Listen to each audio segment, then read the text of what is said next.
Hello ସାଙ୍ଗମାନେ, ଜୟ ଜଗନ୍ନାଥ। ସାଙ୍ଗମାନେ, ଆପଣମାନେ ଚ୍ୟାନେଲ୍ ଖୋଲିଛନ୍ତି, ଆମେ ବି ଖୋଲିଛୁ। ଆପଣମାନଙ୍କର ଏମିତି କଥାବାର୍ତ୍ତା କ'ଣ? ଖରାପ କମେଣ୍ଟ ଗୁଡ଼ାକ କାହିଁକି ଦେଉଛ? ତମକୁ ତ କେହି ଖରାପ କମେଣ୍ଟ ଦେଉନାହାନ୍ତି, ତମେ କ'ଣ ପାଇଁ ଖରାପ କମେଣ୍ଟ ଦେଉଛ? ଏଇଟା କ'ଣ ଆପଣମାନଙ୍କର ଜାଗିରି ଜମାରେ କିଏ ଖୋଲିଛି? ଆପଣମାନେ ଦରମା ତାକୁ ଦେଉଛନ୍ତି ନା ମାନେ ପାଳି ପୋଷିକି ମଣିଷ କରିଛନ୍ତି? ଏଭଳିଆ କଥାବାର୍ତ୍ତା କ'ଣ ପାଇଁ କରୁଛନ୍ତି?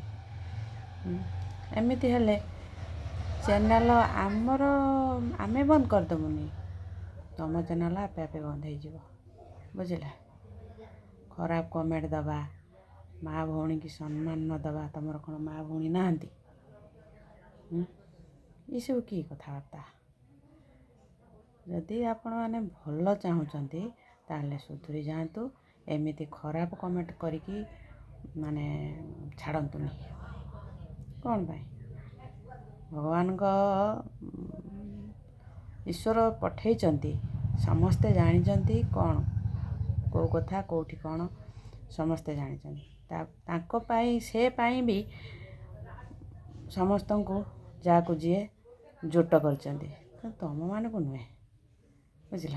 ତୁମମାନେ ଏମିତି ଖରାପ ଲୋକ, ତୁମକୁ ଘୃଣା କେବଳ ମିଳିବ, ଆଉ କିଛି ନୁହଁ। ଜୀବନର କେବଳ ଘୃଣାରେ ହିଁ ତୁମମାନେ ବଞ୍ଚିବ, ଆଉ କିଛି ପାଇବନି। ଜୀବନ ସାରା ଯେତେ ଖୋଜ ଆଉ କିଛି ମିଳିବନି ତୁମକୁ। କେବଳ ସେ ଖରାପ ଗାଳି ଗୋଲଜ ଏଇଗୁଡ଼ାକ ତୁମ ଜୀବନଟା ମାନେ ଗଢ଼ା ହେଇଛି ଏଇଥିରେ। ଏଇଆକୁ ଶୁଣି ମରିଯିବ।